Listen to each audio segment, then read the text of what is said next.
It's time for Global Insight. South Korea marks 30 years of diplomatic relations with China on Wednesday. Based on mutual respect and shared hope for prosperity, the two countries have forged a strong economic bond as well as aiming to work together on areas of common interest, such as dealing with a nuclear North Korea. But recent geopolitical tensions in the region have caused uncertainty for many East Asian countries. And today we take a look at the current status of bilateral ties between Seoul and Beijing. For this, we turn to none other than Han Suk-hee, Dean and Professor at Yonsei University's Graduate School of International Studies. Now, Dr. Han served as Korea's Consul General in Shanghai from the years of 2015 to 2017. Very warm welcome to you, Professor Han. Thank you so much for joining us today. Good morning. Good morning. And well, on Wednesday, we're marking 30 years of bilateral ties between Seoul and Beijing. And well, first of all, what key milestones are we celebrating? I would say the two things. One is economic co-prosperity, and also political security perspective is kind of competitional between Korea and China for 30 years. Especially the first 25 years, we just marked trade and investment, vast trade and investment from Korea to China.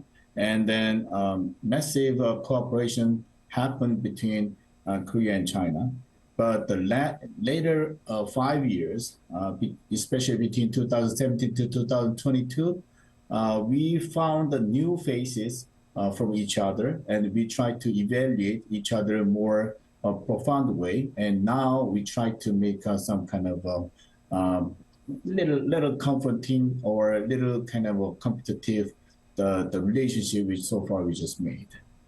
I think that sums up perfectly, really, and it's the relationship is indeed quite complicated, especially in recent years with the growing tensions between Washington and Beijing. It's been clear that the new Yonsei government is going to largely support Washington's security and economic initiatives here in the Indo-Pacific. And, well, how worried do you think Beijing is about this at the moment? What is its greatest concern? More fundamentally, Beijing is concerning about the strengthening relationship between Korea and the United States. And basically, China, they wouldn't like to see the increasing role and influence of the United States over South Korea. On that perspective, Yonsei government, they try to re-emphasize the importance of alliance treaty between Korea and the United States. And he also emphasized that the alliance, not only in terms of military and security, but also economy and technology sectors. So in that perspective, I think China is very concerned about the strengthening of a U.S.-Korea alliance. But more important thing is China is concerning about Korea and China, Korea and the United States. These two countries, they're too close. Then Korea might be intervene into Taiwan issue and Xinjiang Uyghur, the human rights issue, and Hong Kong human rights issues, blah, blah, blah. Those kind of issues would be the last thing that China wants to see from Korea's intervention. And well, Korea's often been called a shrimp between two whales, being squeezed by the pressure from both sides. And you were actually in Shanghai as the Consul General during one of the most contentious times in South Korea-China relations, when Beijing was pressuring Seoul not to adopt a US missile defense system, or THAAD.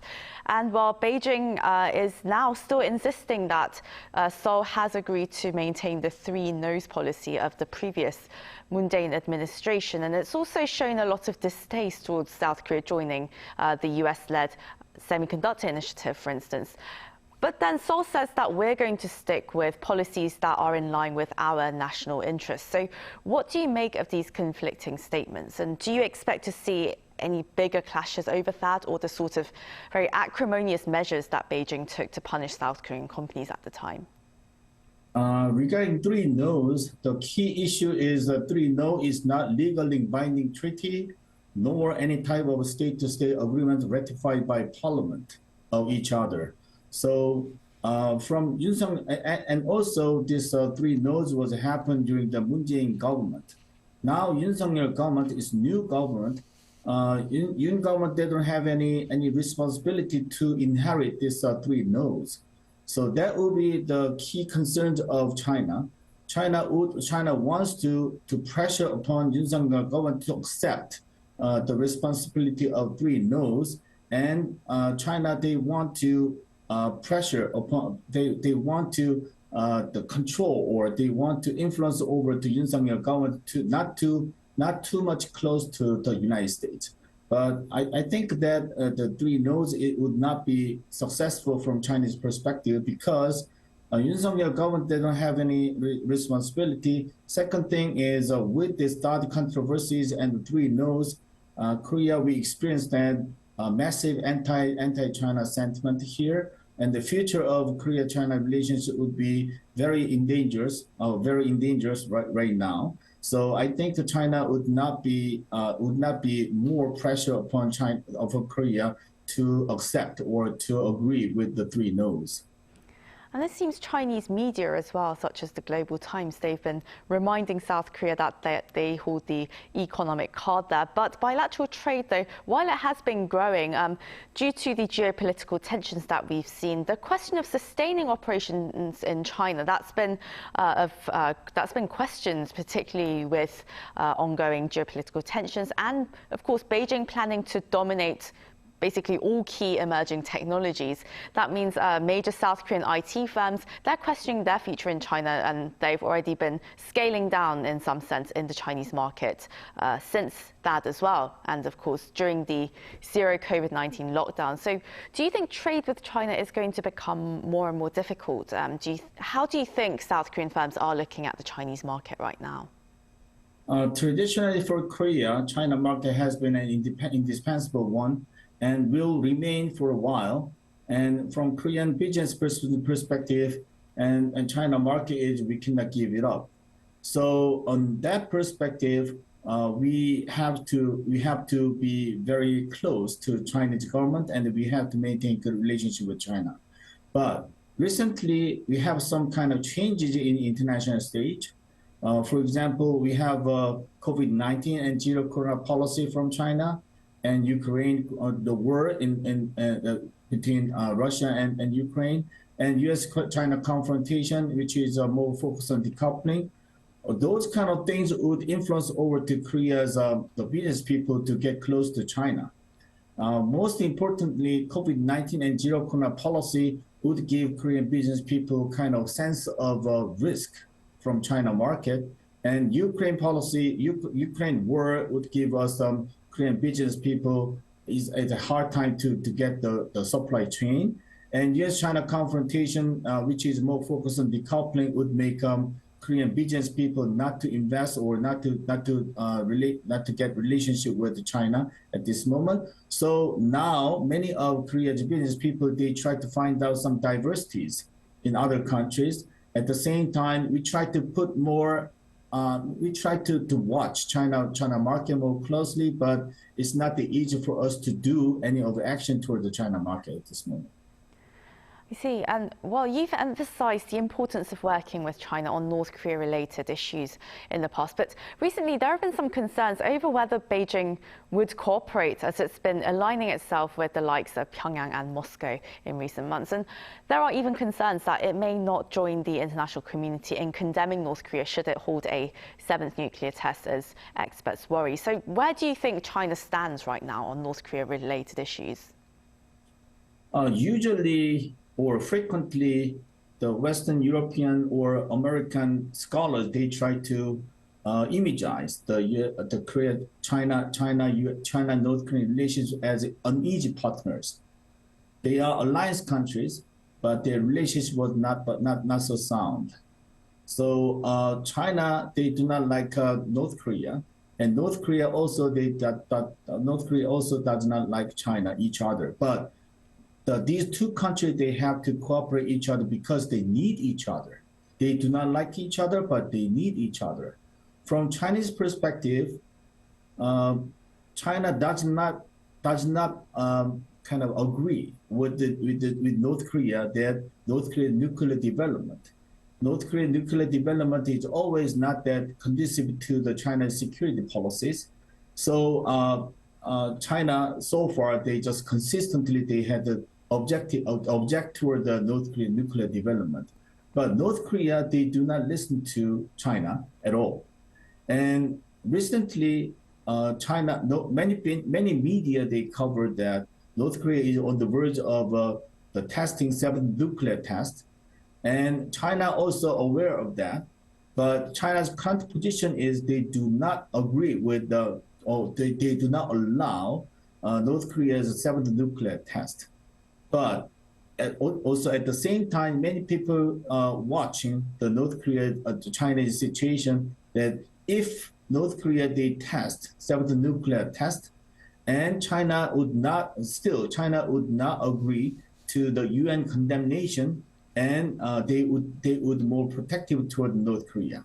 Why? Because from Chinese perspective, China claims that we have to understand North Korea's security concern from the United States. But in reality, China says that we have to understand North Korea's security concern, but more profound reason is China's situation is China after Ukraine war. China wants to make a good relationship with North Korea because they are getting more isolated from the world.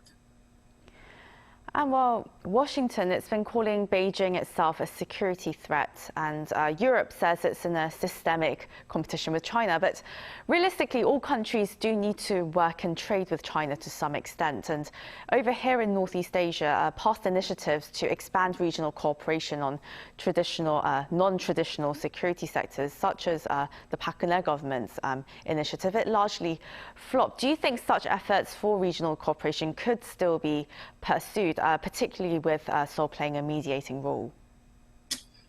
As China enhances its international influence, maybe economic influence, diplomatic influence, and military influence, and as China gets more isolated from the international community, if you take a look at Pew Research data, and China is getting many countries, many European and American countries, they just experience the increased anti-China sentiment.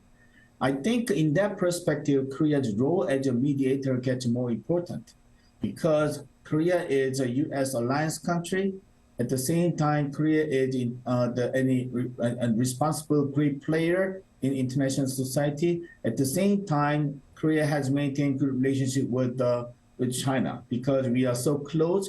Our relationship is inseparable. So I think Korea is the only one country who can take a role as a mediator between the China and the world. I think mostly currently Korea wants to do any mediator between China and the United States. But if we continue to do this kind of work, the role, and Korea has to have a more kind of a trustful relationship with the United States. At the same time, we have to develop more kind of sound relationship with China.